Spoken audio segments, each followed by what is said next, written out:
nossa entrevistada. Entrevistada foi bom, hein? Entrevistada é joia. Glaziela, bom dia. Bom dia, tudo bem? Bom dia a todos. Bom dia, bom dia. A Glaziela, já falei logo no começo do programa, viu, Glaziela? Avisei as pessoas que hoje a gente ia conversar com você. Você é secretária de Cidadania e Assistência Social de São Carlos, é isso? Isso, da Secretaria de Cidadania e Assistência Social aqui do município. Muito bem. E a nossa conversa hoje com você foi o pedido que eu fiz lá para o pessoal da Secretaria de Comunicação, para a gente falar sobre, e aí já vou pedir para você me corrigir se eu estiver falando errado, sobre morador de rua. É morador de rua ou é população em situação de rua? Qual que é o termo correto? Quando a gente fala da política para atendimento a essas pessoas, a gente sempre fala em pessoas em situação de rua, né? Que são as pessoas que têm a rua como morada mesmo, como espaço de sobrevivência. Mas eu acredito que seja uma terminologia, né? Assim, cotidianamente as pessoas falam dos moradores de rua, né? Mas são pessoas que vivem em situação de rua. E aí uma diferença que a gente sempre faz são aqueles que usam a rua enquanto espaço para sobrevivência e outros que de fato moram na rua. Então tem pessoas que vão para a rua, né, por diferentes situações, às vezes até pelo uso de drogas, ou mesmo para a questão do recurso, né, de renda, e voltam para casa, tem essa possibilidade de voltar para casa. E a população em situação de rua, ela não tem essa possibilidade, ela de fato reside, né, entre aspas, ela reside na rua, e por isso tem toda uma diferenciação aí na questão da atenção, né, de todas as políticas que têm que estar implicadas nisso. Aí vocês têm que fazer um atendimento diferente, né? Para quem está na rua naquele momento e para quem vive lá porque não tem para onde voltar, é isso? Isso, com certeza, né? Entendi. Hoje... Pode falar. Não, então, quando a gente pensa as políticas públicas para quem está na rua, né, e vive da rua, então tem que pensar em situações de sobrevivência mesmo, né? Desde dos serviços de acolhimento, que hoje eles funcionam 24 horas, tanto para fazer a prevenção, né, da contaminação à Covid, quanto dormir, e todo um trabalho técnico, né, para essa pessoa poder ser acompanhada e buscar alternativas, quanto também tem pessoas que não conseguem sair da rua, elas não conseguem se adequar a esse sistema do acolhimento. Então, essas pessoas também são atendidas na rua, seja através das abordagens, né, do consultório na rua, que é uma prática da saúde, do Centro Pop, que está vinculado à política de assistência. A gente tem uma equipe que a gente chama de abordagem social. Essa equipe, ela faz o trabalho na rua, ela vai até o encontro das pessoas, sensibiliza para os serviços, convida para ir para o Centro Pop, para os acolhimentos, mas se essa pessoa não quiser de forma alguma, ela vai ser atendida ali e vai ser orientada, né? Às vezes ela precisa de um atendimento de saúde urgente, ou ela precisa de alguma outra orientação com documento. Então, tudo isso também é feito na rua, não só precisa estar nesse espaço institucional, né, fechado. Eu queria também aproveitar a chance para desfazer alguns mitos, né, que a gente costuma ter. E você falou assim, a pessoa não consegue sair da rua. Ela não consegue porque ela não quer, porque ela não tem para onde ir. Quais são as situações que vocês encontram? A gente, às vezes, ouve muito... Eu olho para eles e não consigo imaginar que uma pessoa não queira ter uma casa, não queira morar numa casa, desculpa, não dá, né? Não posso imaginar que seja confortável viver ao relento, dormindo no chão, não dá, né? Sem ter um banheiro, por exemplo, sabe? Mas qual que é a realidade? Eles não querem, eles não conseguem, eles não podem... Acho que tem vários fatores. Na verdade, com certeza, o melhor seria que não tivesse ninguém na rua, e acredito que também é o desejo das próprias pessoas, né? Mas depende muito, por exemplo, de quanto tempo ela está fora da casa, né? Quanto tempo que ela está em vivência na rua. Então, isso foi uma informação bastante importante que a gente, por exemplo, trabalhou no nosso censo da população de rua, porque se essas pessoas, né, assim, quando ela está há pouco tempo na rua, a gente tem que trabalhar para essa saída. A gente tem que fazer um esforço para que essa saída seja o mais rápido possível. Agora, como é o caso de algumas pessoas às vezes, que estão há 15 anos na rua, e eu vou dar um exemplo que a gente talvez conheça melhor, quando você muda de casa, a gente fica meio perdido, né? A gente fica meio... As crianças, né, ficam meio, onde que é isso, onde é aquilo? Então, imagina uma pessoa que, de alguma forma, ela começa a sobreviver na rua, né?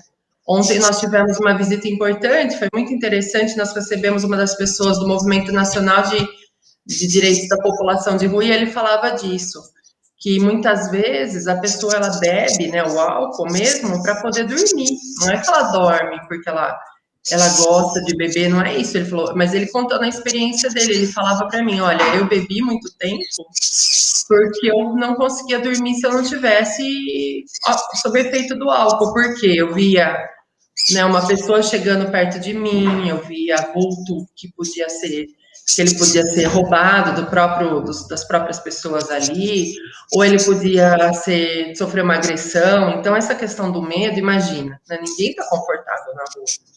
Mas também a hora que você vai para um espaço fechado que a gente conhece de casa, isso também é diferente para eles. Então, tem várias experiências, né, que têm trabalhado com isso.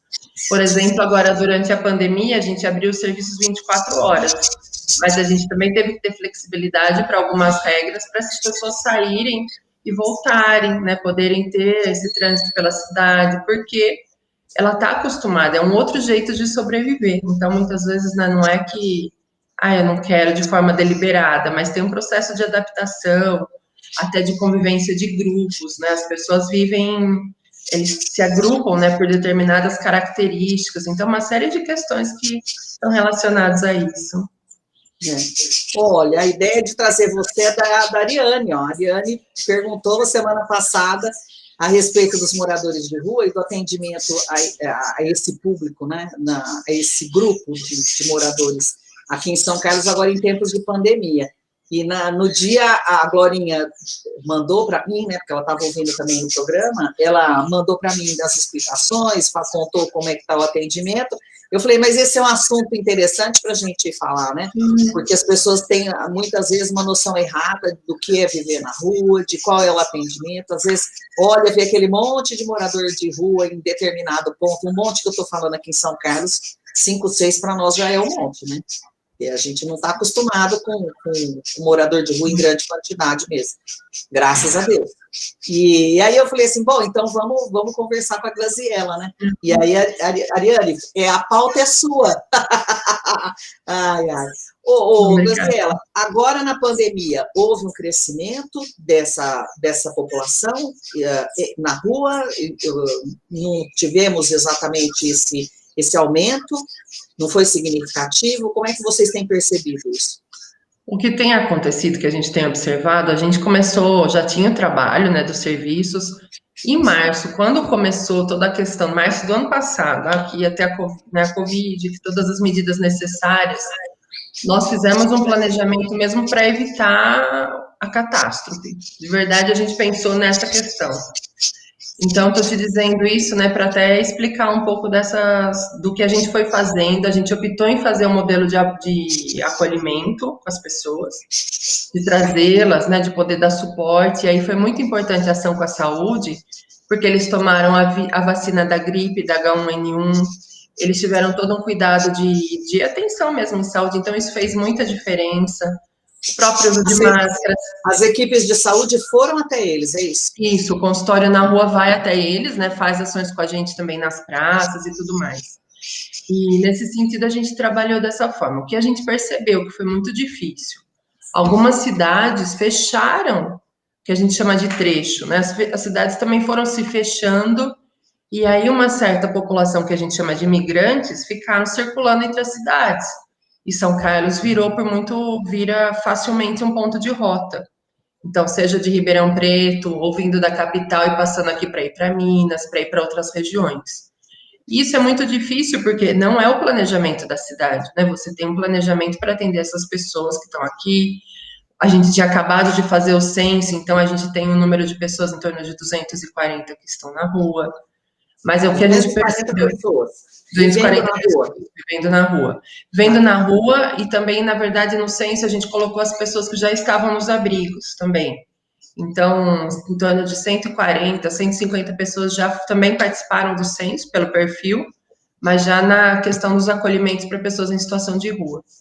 E esse número foi o número que aumentou bastante, que a gente percebe, que aumentou o atendimento no Centro Pop, né, que começou a demandar outras ações, e assim tem sido no dia a dia. Então, a gente tem observado, né, a gente tem parcerias interessantes, uma com o Instituto de Matemática e Química Aplicada aqui da USP, que nos ajudou a gente a desenvolver um aplicativo junto com eles, e esse aplicativo ele é interessante que ele coloca onde a pessoa está e qual que é o estado, o que ela precisa. Então, é feito tipo um mapeamento em tempo real, né? Então, as pessoas que estão na rua fazendo abordagem pela Secretaria de Cidadania já estão com esse aplicativo e ali vão registrando. Ah, então ele tem necessidade, por exemplo, do atendimento de saúde, é feito isso na sequência.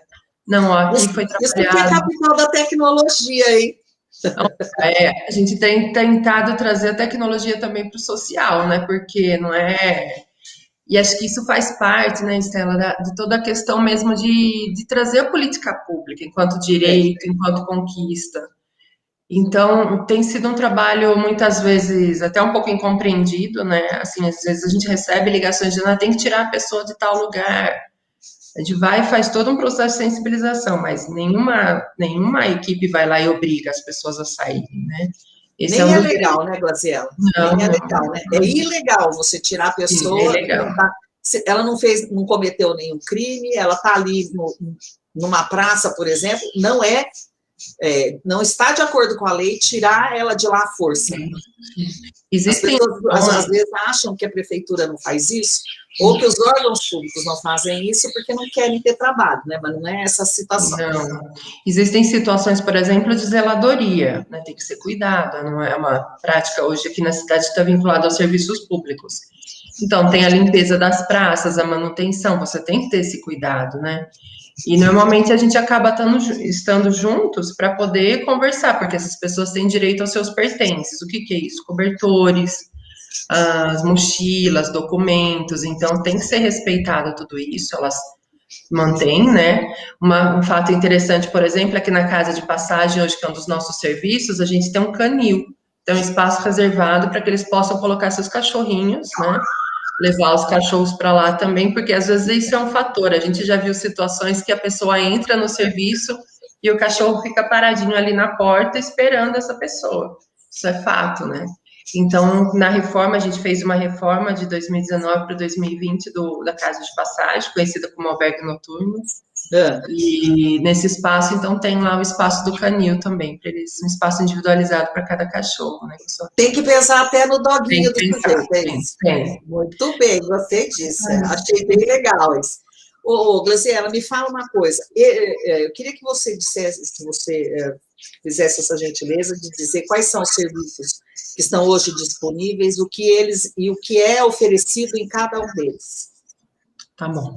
Pela política de assistência social, então, a gente tem o Centro Pop, que funciona ali na área central, e ele faz todo um atendimento, é um horário comercial, né, das 8 até o período da tarde, de segunda a sexta, e ali a gente tem um atendimento de orientação, trabalho técnico com assistentes sociais, psicólogos, mas também essa pessoa pode ter o banho, né, ela tinha acesso à refeição, agora a gente está trabalhando com o Bom Prato, nós participamos desse cadastramento com o Estado, então eles têm refeições gratuitas, acessadas com cartão.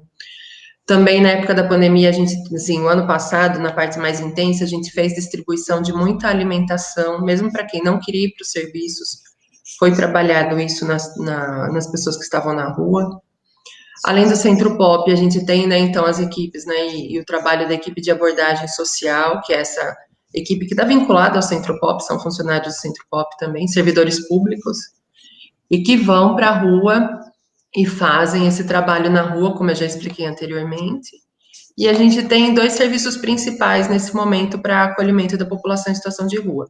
Um deles é a Casa de Passagem, e ali ele tem uma história de ter sido sempre um espaço transitório. Hoje, se as pessoas quiserem ficar 24 horas, elas podem permanecer, saem, voltam. E com a pandemia, a gente trabalhou, a gente fez a abertura de um acolhimento emergencial, que a gente chama. Então, eles são 50 vagas, né? Ele prevê 50 vagas, e é um espaço também de moradia, onde as pessoas estão, para pensar na saída da rua. Então, são como se fossem degraus, né? Uma experiência que a gente teve também foi pessoas que saíram da rua com o auxílio emergencial e com suporte financeiro. Então, isso foi muito interessante, a gente teve uma média de 14 pessoas, né, e foram constituindo suas famílias que saíram, e nesse sentido foram tendo suporte mesmo de recursos, né, dos recursos de cestas básicas, orientação e apoio para estar fora. Isso pela política de assistência social, e aí tem um outro espaço bastante importante, que é o que a gente chama de Comitê Pop Rua, assim, mais, né, resumidamente, mas é um comitê de políticas intersetoriais para a população de rua. E ali ele tem a participação da Secretaria de Habitação, Segurança Pública, Assistência, Saúde e demais, e também da sociedade civil. A gente conseguiu abrir esse comitê, ele está previsto na Política Nacional, nós abrimos no ano passado, no começo do ano, 2019 para 2020, e aí uma situação interessante foi que todo o plano nosso de contingenciamento da pandemia foi trabalhado junto ao comitê, então hoje a gente tem uma parceria muito interessante com a sociedade civil. Por exemplo, com a questão das frentes frias, começa a baixar, essa semana provavelmente isso vai acontecer. Pois é, já era a próxima pergunta, né? Que é o momento do ano em que todo mundo lembra que tem gente na rua, isso. É agora que faz o frio. E aí é isso, a hora que começa a baixar a temperatura, a gente tem várias parcerias, Padre João Vitor, né, do Pastoral na Rua, pessoal do Pão Fraterno, Varal Solidário, muitas outras parcerias, que eu não quero ser injusta e não nominar, mas aí tem todo um trabalho de convencimento mesmo dessas pessoas para irem para os serviços, né? E normalmente ele abre o salão da igreja, a gente vai abrindo espaços alternativos, onde eles passam a noite, recebem, né, toda a questão do banho, de cuidados, com alimentação, os cobertores também, dormem, né, tranquilamente, e no outro dia eles podem sair. Então, isso é interessante porque traz, né, uma proteção no frio e esse cuidado.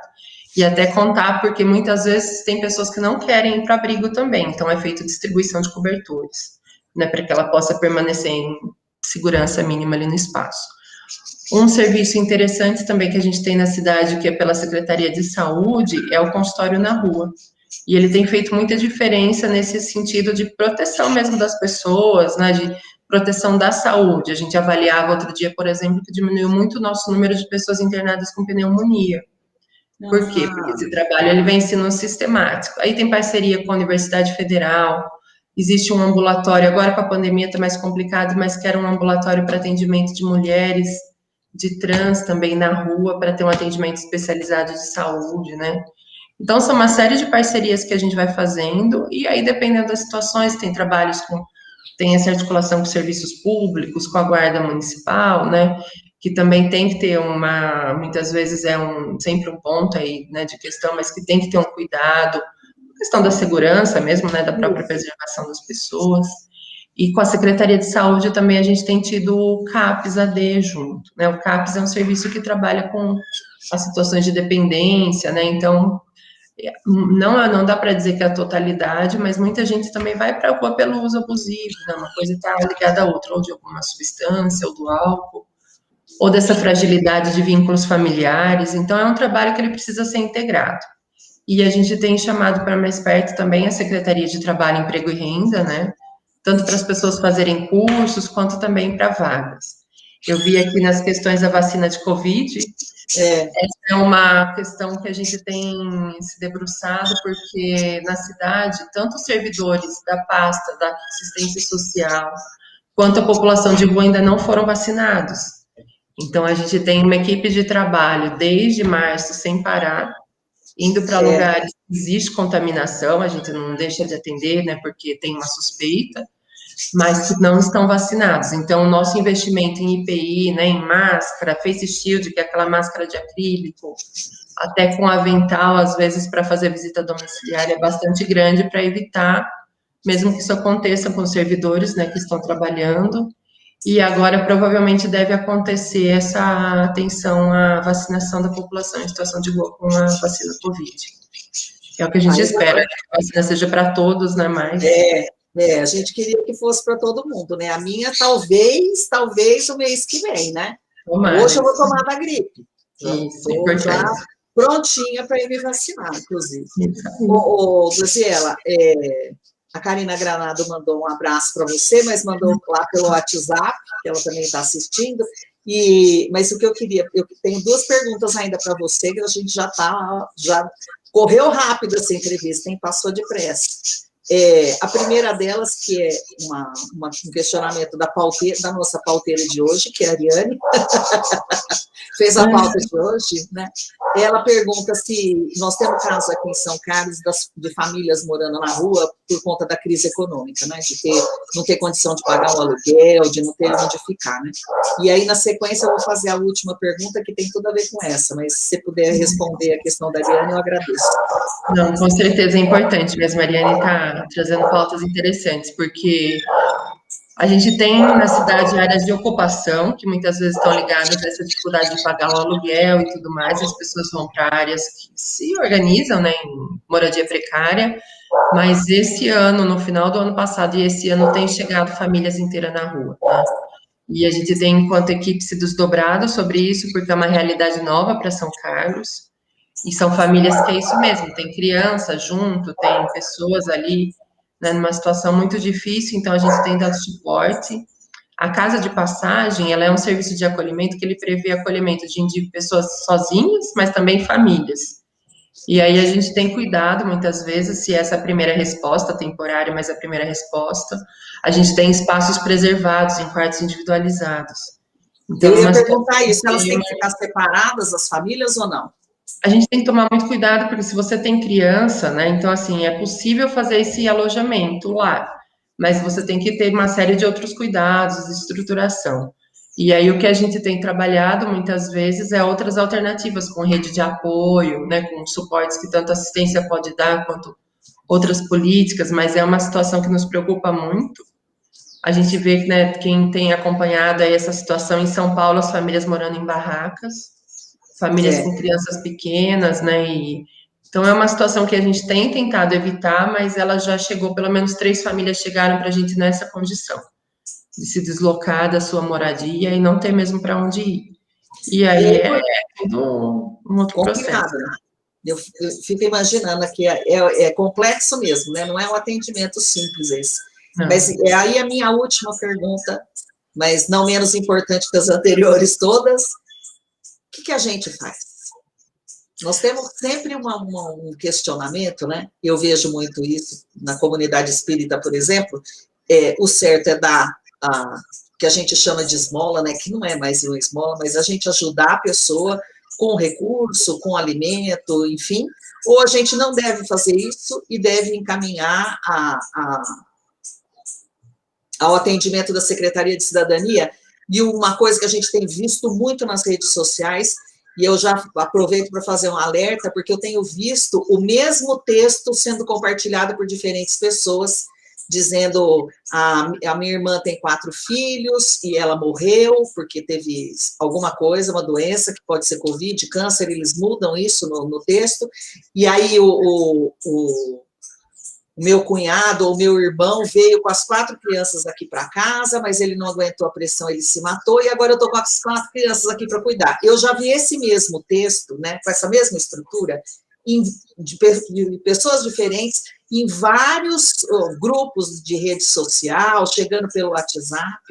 O que a gente faz? Qual que é o procedimento correto em situações como essa que as pessoas precisam de ajuda, Raziel? Olha, é muito difícil falar o que é certo e errado nessa situação, né? Mas assim, eu vou falar disso aqui. Obrigada, viu, pelo espaço, uma delícia estar aqui. Porque, por exemplo, né, a gente tem doações de móveis, das camas. Então, assim, se for fazer essa doação, era interessante que fizesse a doação para os serviços. O Fundo Social recebe doações, a Casa de Passagem pode receber, porque isso pode ser usado para essa pessoa ela sair da rua também, né? A gente teve essa experiência de montar casinhas. Não é uma ação da política de assistência social, mas muito pelo engajamento das pessoas, a gente montou uma casinha, né, no final do ano, por exemplo, com doações de imóveis e tudo mais. Então, essas doações, elas têm que tomar um pouco de cuidado. A gente observou, polêmico um pouco, mas na própria praça da rodoviária, as pessoas descartando coisas que não são da sua casa, entregando ali, e aí você começa a ter uma outra realidade, que depois é mais difícil ainda. Então, é interessante que a gente estimule as pessoas a irem para os serviços. Isso é sempre muito interessante. Olha, você vai para cá, eles me conhecem, na hora que eles me param, eles já vão dar uma voltinha, assim. por exemplo, mas sempre a gente estimular para que eles possam ir para o serviço. Agora, é claro, você está na madrugada, está numa situação ali, você não vai ajudar? Então, a gente sempre tem que ter, acho que, esse bom senso, né? E tem situações que são mais fáceis de você interagir com as pessoas, outras não, depende muito de como ela está naquele momento. Acho que sempre precisa ter esse cuidado, né? E como a gente ajuda? Acho que o fato de olhar para a pessoa, olhar no olho, falar com ela, já é muito importante, né? É a questão do respeito. Porque outro dia, né, a gente vive muito essas coisas, o medo do outro, ele também provoca uma reação, né? E essas pessoas, elas também querem ser respeitadas, elas têm uma história. Então, acho que essa é uma questão. As oportunidades, elas têm que ser oportunidades criadas com as pessoas, não adianta a gente achar que a gente vai ter o melhor programa do mundo e que elas vão aderir. Então, cada pessoa é uma pessoa. Estou falando do Edivaldo ontem, né, que viveu na rua, ele me disse que ele demorou 20 anos. Ele ficou 20 anos na rua. Nossa. E aí me contava desse processo. Ele foi morar primeiro na sede do movimento, depois alugava a casa, e aí não conseguia manter a casa, e foi até conseguir ter uma rede de suporte hoje, que ele consegue trabalhar, atua no movimento, ajuda outras pessoas. Então, é um processo que ele é muito individualizado, né? E a gente tem tido experiências que as pessoas têm ido para moradias, tem que ter um suporte, né, naquela situação. Não adianta a gente achar que, eu dei a casa e está tudo certo, não é isso. E tem algumas experiências, por exemplo, a gente fala da First House, da casa inicial. No Brasil, né, a gente tem um viés para a população de rua que é da assistência social. Mas em muitos países, em outras realidades, a porta de entrada é a moradia, porque o que eles precisam primeiro é moradia, para poder ter organização de trabalho, para poder ter a própria organização da saúde, né, da sua cidadania. Por exemplo, na questão do emprego, muitas vezes o endereço do Bolsa Família é o endereço do Centro Pop, porque eles não têm moradia, então fica esse endereço do Centro Pop. Então, isso tem sido uma transformação, a gente tem feito essa discussão também de pensar moradias alternativas para essas pessoas, né? E aí a gente vai ganhar, tem muita gente engajada hoje, a participação, o Centro Pop é o espaço de referência, né? Sempre que as pessoas tiverem dúvida, podem ir até lá, pode ligar, com certeza vão ser bem aceitos, né? E bem acolhidos também para as parcerias. Então, repete aí para a gente como entra em contato com o Centro Pop, ou se pode ir até lá. Centro Pop, olha, você me pegou agora, eu tô sem o telefone aqui, depois eu te passo. Pode deixar que eu divulgo o telefone do Centro Pop. Eu vou te passar aqui os telefones, a própria secretaria também está à disposição, o telefone da secretaria é 3371-2290, né, e ligando lá a gente pode passar para o Centro Pop, mas desculpa, me fugiu o número aqui, eu não sou muito... Faz parte. Repete da secretaria, 3371 2290. Deixa eu ver se... Não tem problema. Aqui nós não temos essa pressa toda dos veículos comuns. E a universidade nos ajudou muito, né? A pandemia trouxe assim muita gente, né? Desde grupos da universidade, a questão de máscara e álcool em gel, pessoas individualmente, grupos que se organizaram. A gente teve um grupo, por exemplo, as Sacolinhas do Bem. Super legal, nessa sacolinha vinha saboneteira, toalha, um sabonete, água potável, né, garrafinha de água, o álcool em gel. Então, são sempre essa questão do cuidado com o outro, né, e a gente distribuiu máscara largamente, né, mas tem uma resistência em usar. E um outro dado que é interessante, que ao longo de todo esse período, a gente teve um número muito baixo de pessoas que estão na rua com Covid, muito baixo. Sim. Em torno de 3 pessoas com casos confirmados que a gente acompanha. Nesse universo de 200 e tantos? Nesse universo dos serviços, né? Assim, é um ponto que a gente sempre está atento, mas a gente tem aí uma média de 3, Glorinha me ajuda também, mas em torno de 3 pessoas, assim, que estão confirmadas, né? E são pessoas até que, enfim, mas que tinham saídas, né? Que estavam exercendo o trabalho.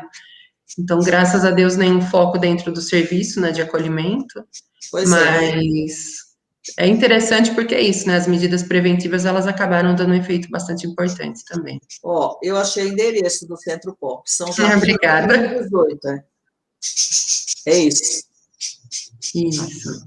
Foi reformado, a gente fez uma grande reforma nele, tá super bonito também, é um espaço mesmo para a população de rua A nossa dificuldade nesse momento são com as atividades em grupo, né?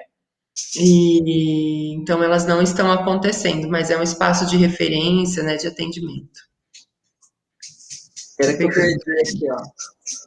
Eu copiei lá o endereço do Centro Pop e perdi ele, mas eu vou pôr o telefone, que eu acho que é mais fácil. Isso, é na São Joaquim, né? Aqui, acabei Isso, São Joaquim, cadê? São Joaquim 818. Isso, aí o telefone quer marcar também? Aqui, ó. 3307-4795. Isso, esse é o do Centro Pop. Pronto, já compartilhei com todo mundo, porque assim fica mais fácil a pessoa encontrar na hora que ela precisar. Tá, Graziela, muitíssimo obrigada por sua participação. Na hora que você precisar divulgar qualquer coisa, do tipo, estamos precisando disso ou daquilo, aqui está sempre aberto.